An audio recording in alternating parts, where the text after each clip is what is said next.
I'm going to read for about 30 minutes, and it might be a little under, a little over, but as my students who are here know, I'm a stickler on time, and so I'll be watching, and if you are falling asleep, then I'm going to cut it short. But I will try and hold you with me with these words. I think I've been waiting maybe my whole life to write this book, because it is about birds, and it is about my mother and my grandmother. And in many ways, it's all the things that I couldn't say in refuge as a young woman in my 20s. And the questions that now I was able to ask as a woman in her mid-50s, 54 years old, the age my mother was when she passed, I'm now 57, are questions that I couldn't have even imagined at that time in my life. It's about voice. How do we find it, keep it? What happens when we lose it? How do we retrieve it?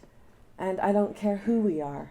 I think that all of us struggle, and especially in this community, where so often I personally have felt a hand around my throat. And whether it was self-imposed or whether it was the heavy hand of a patriarchy that I both have respected and fled from. So I think it's those paradoxes, those moments of resistance that have given me my voice. And in that, I feel deeply grateful for the culture that I've come from, and I have never abandoned it. Even though I may not be orthodox in the Mormon Church, to say the least, it is the lens that I see the world through. And that kind of struggle is within these pages. It's also the struggle that my mother carried.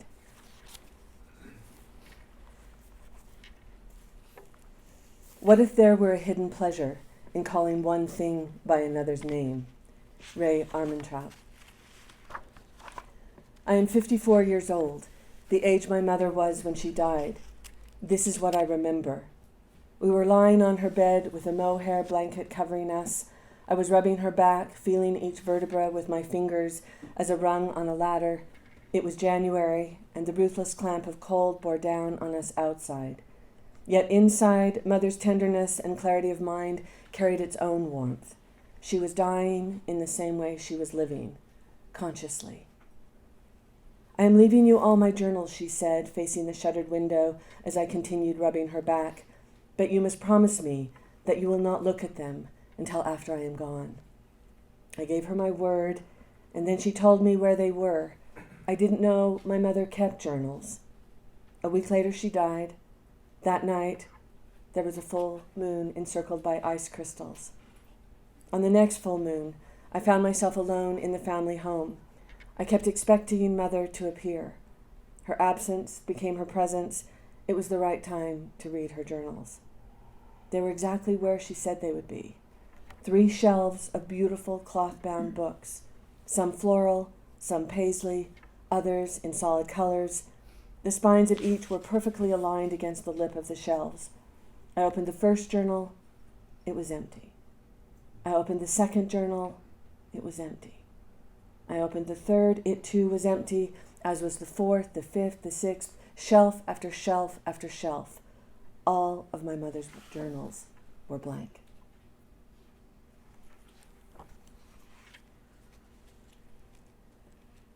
I do not know why my mother bought journal after journal, year after year, and never wrote in one of them and passed them on to me. I will never know. The blow of her blank journals became a second death. My mother's journals are paper tombstones. I am 54 years old, the age my mother was when she died. The questions I hold now could not have been comprehended when I was a woman in my 20s. I didn't realize how young she was. But isn't that the conceit of mothers? That we conceal our youth and exist only for our children? It is the province of mothers to preserve the myth that we are unburdened with our own problems. Placed in a circle of immunity, we carry only the crises of those we love. We mask our needs as the needs of others. If ever there was a story without a shadow, it would be this, that we as women exist in direct sunlight only. When women were birds, we knew otherwise. We knew our greatest freedom was in taking flight at night, when we could steal the heavenly darkness for ourselves, navigating through the intelligence of stars and the constellations of our own making in the delight and terror of our uncertainty. What my mother wanted to do and what she was able to do remains her secret. We all have our secrets. I hold mine. To withhold words is power, but to share our words with others openly and honestly is also power. What is voice?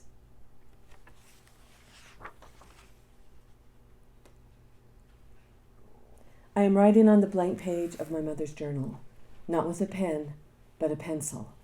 I like the idea of erasure. The permanence of ink is an illusion. Ink fades and is absorbed into the paper. Water can smear it, ink runs out. A pencil can be sharpened repeatedly and then disappear in the process. Like me, in the past my words have been born out of flames.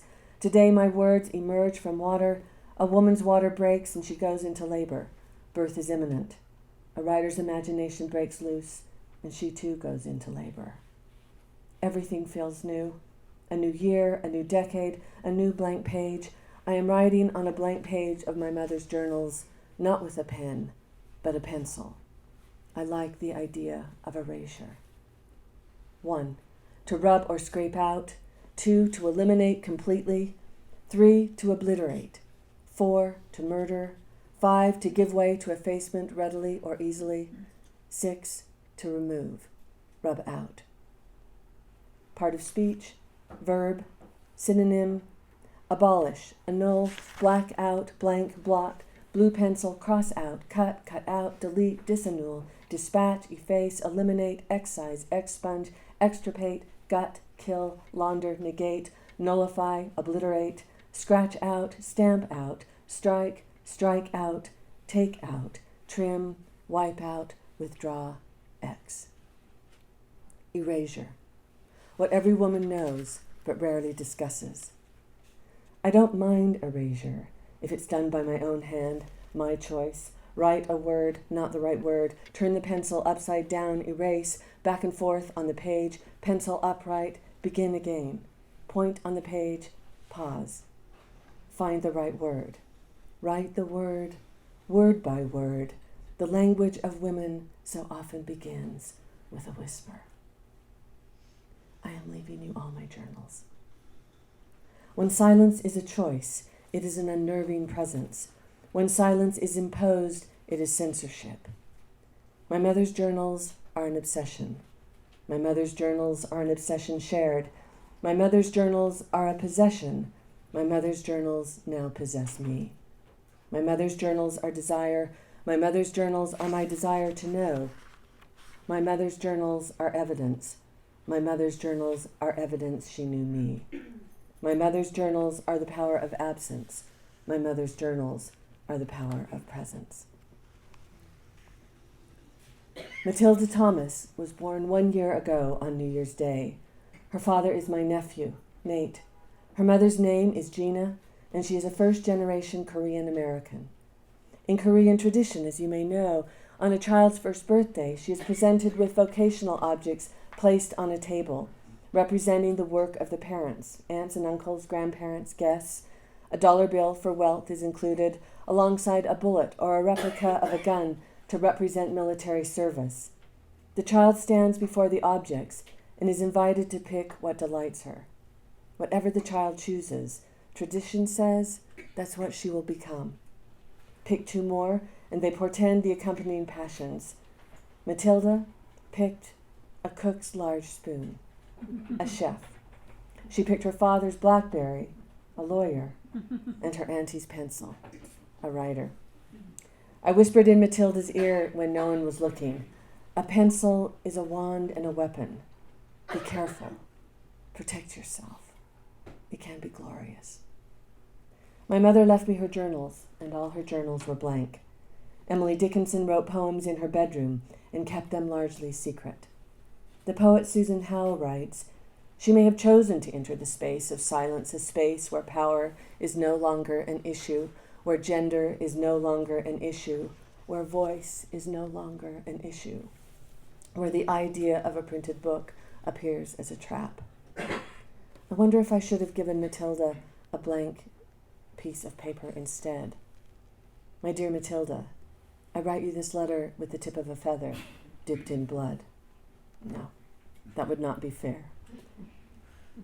My dear Matilda, I write you this letter with the tip of a feather, dipped in invisible ink.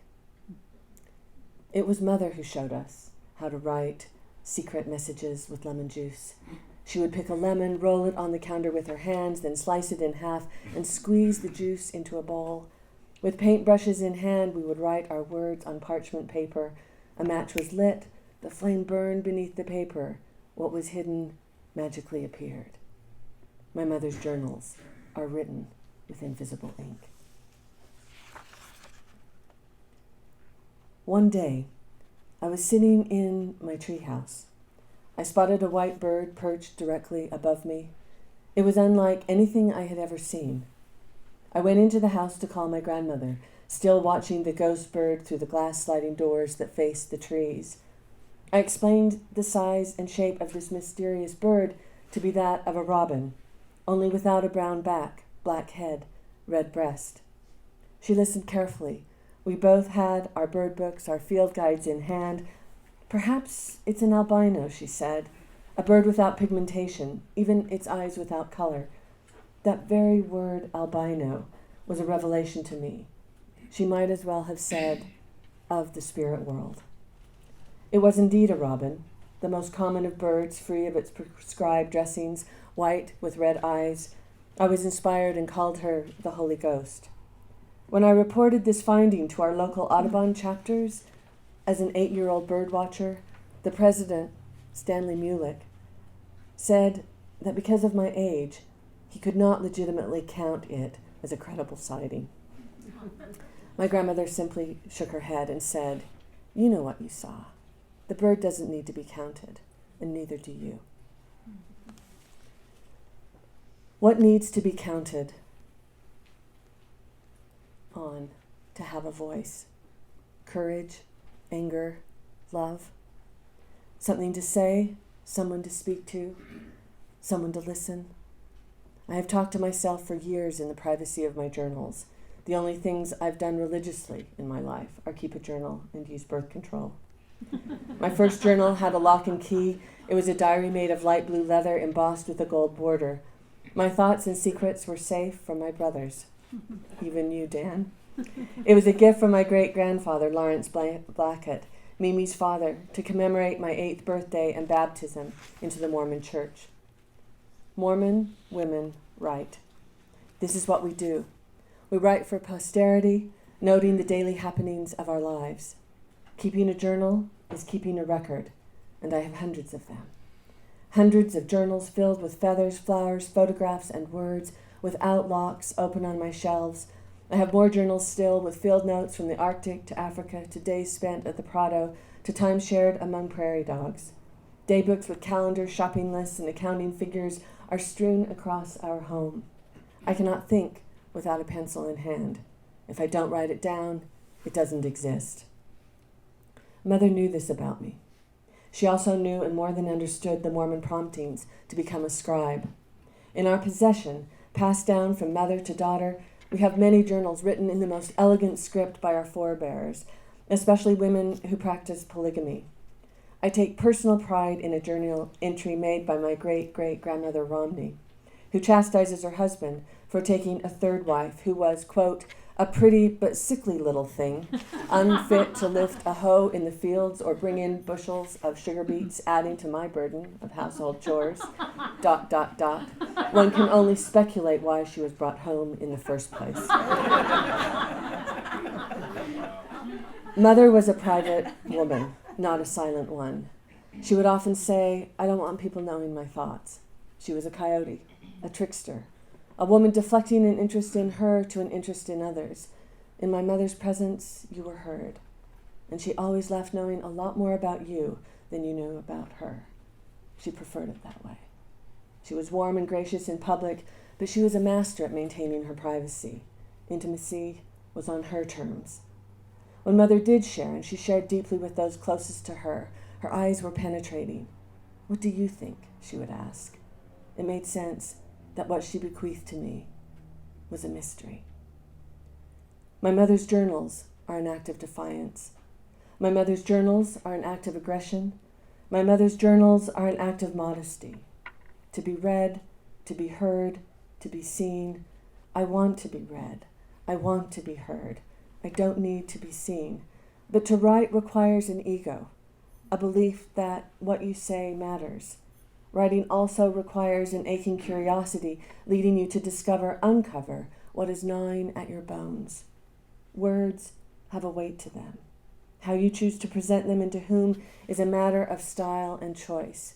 Yet the emptiness of my mother's journals carries the weight of a question, many questions. My mother's journals are an interrogation. It is winter. Ravens are standing on a pile of bones, black typeface on white paper picking an idea clean. It's what I do every time I sit down to write. What else are we to do with our obsessions? Do they feed us? Or are we simply scavenging our memories for one gleaming image to tell the truth of what is hunting us? To write, Marguerite Duras remarked, is also not to speak. It is to keep silent. It is to howl noiselessly. Today there is a fresh field of snow, no visitations by ravens, just a pristine landscape wiped clean by a blizzard. What I wouldn't give to follow my mother's tracks before she covered them up with her silence. My mother was a great reader. She left me her journals, and all her journals were blank. I believe she wanted them read. How do I read them now? I am afraid of silence. Silence creates a pathway to peace through pain, the pain of a distracted and frantic mind before it becomes still. I fear silence because it leads me to myself, a self I may not wish to confront. It asks that I listen, and in listening, I am taken to an unknown place. It's not necessarily a place of comfort. In August, cottonwood trees create a blizzard of seeds that blanket the ground. One morning, I looked out the window and saw a ground squirrel draped in a coat of cotton. She was picking the cotton seeds off of her arm and eating them. Suddenly, a weasel emerged and began wildly chasing the ground squirrel around the yard. Just as the weasel was about to grab the ground squirrel's neck, ensuring a quick death, the squirrel made an abrupt turn, faced the weasel, and screamed. The startled weasel jumped in the air, fell onto its back as the ground squirrel ran away. What are the consequences when we go against our instincts? What are the consequences of not speaking out? What are the consequences of guilt, shame, and doubt? I want to preface this story, and this is the last story I'm going to read, and then I'll open it up for questions and then close with one paragraph. But I've not read this story in public, and to me it is about the consequences of what happens when you grow up and don't believe you have a voice.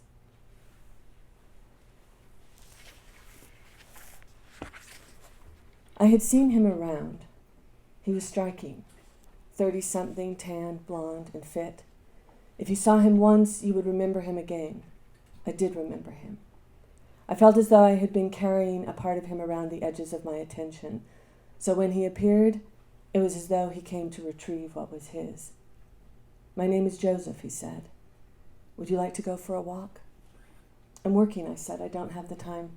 We were both staying at a remote camp in the Sawtooth Wilderness of Idaho. I was a teaching assistant for a field ecology course. He was doing carpentry work. "There's a nice view up at Two Ravens at Tall Pines," he said. I nodded, continuing to write. I knew the ridge. I didn't need to go with him. The smell of him was smoke laced with sweat. Even in the breeze of the screen porch of the ranch house, he was a reminder of campfires in dry, hot country.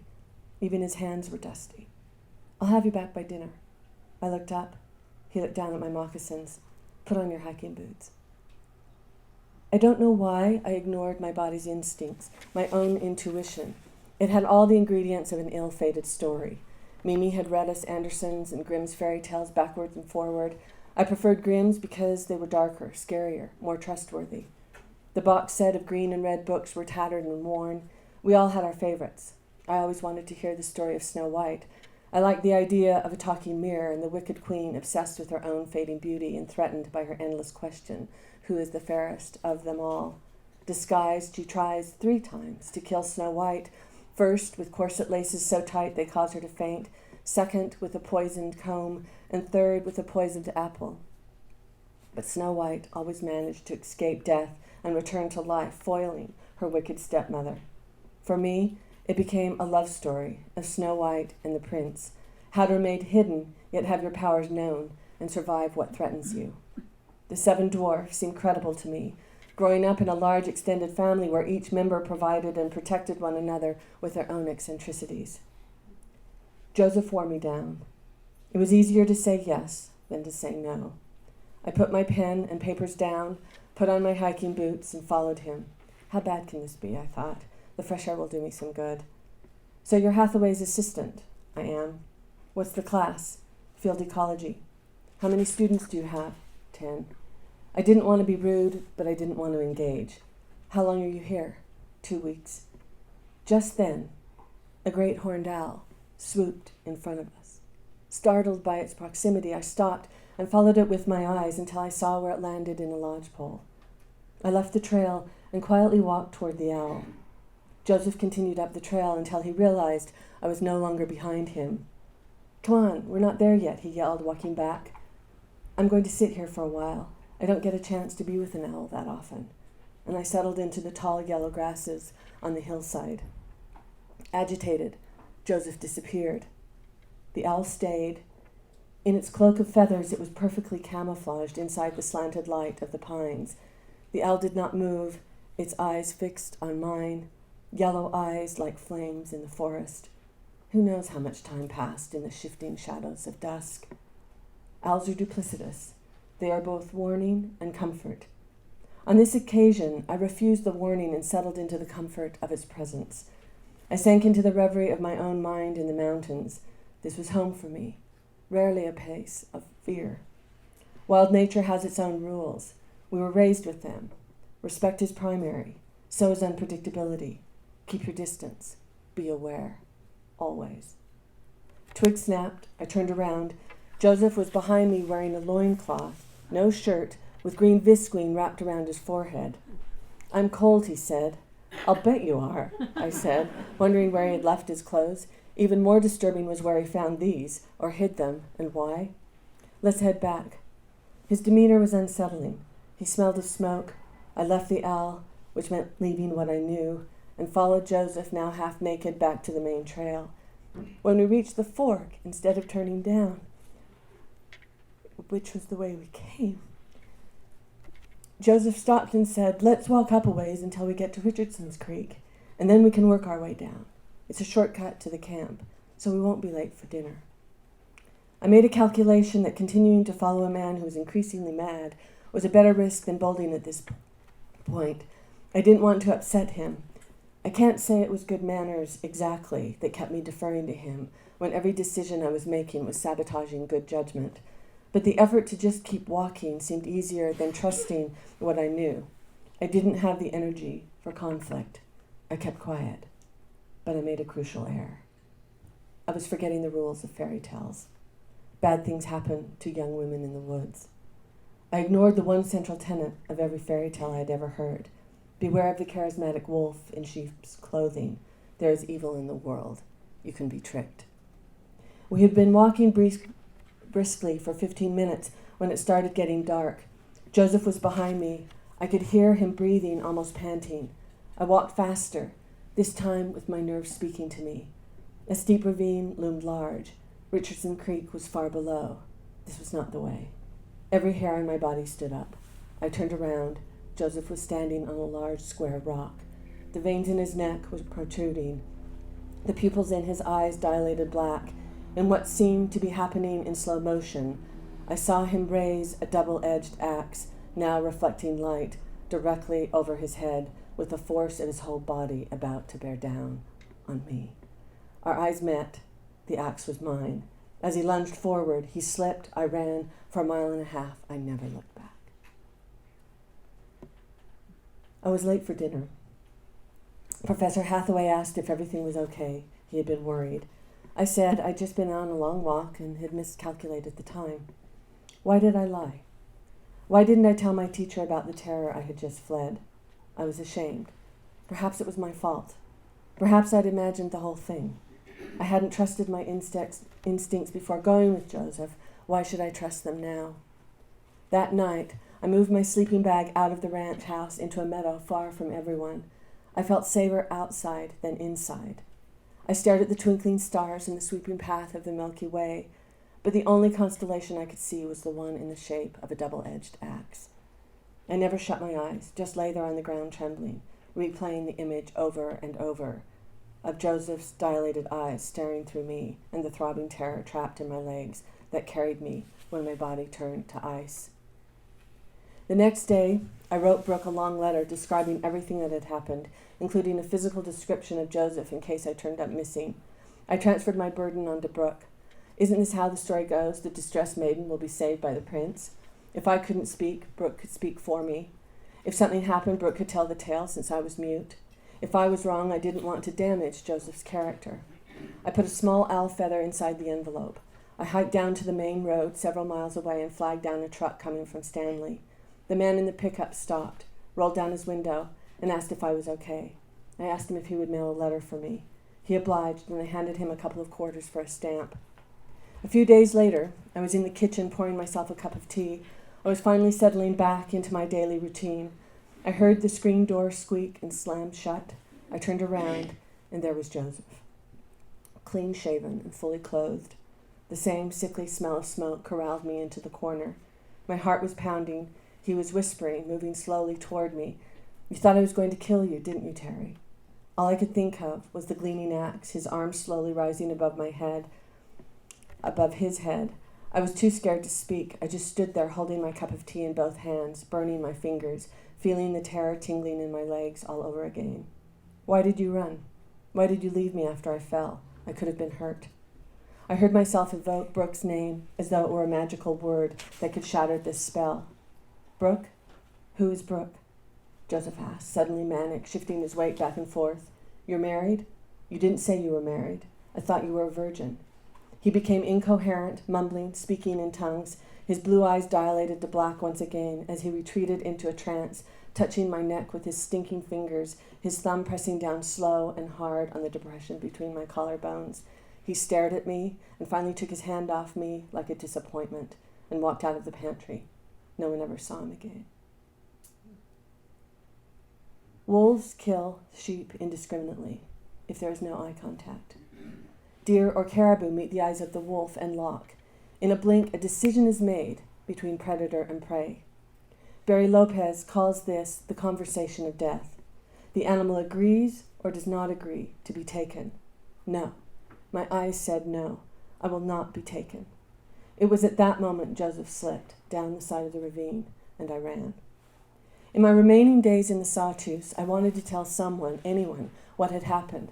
I wanted to speak. I wanted to say how scared I was, how I almost was murdered, hacked to pieces by a madman with an axe, and it wasn't my fault, but I didn't believe it. I believed it was my fault. I betrayed my instincts. My body tried to warn me. The owl tried to warn me, but I ignored them all and walked past my intuition. When one woman doesn't speak, other women get hurt. And now Joseph could be hurting another woman, asleep in another wilderness.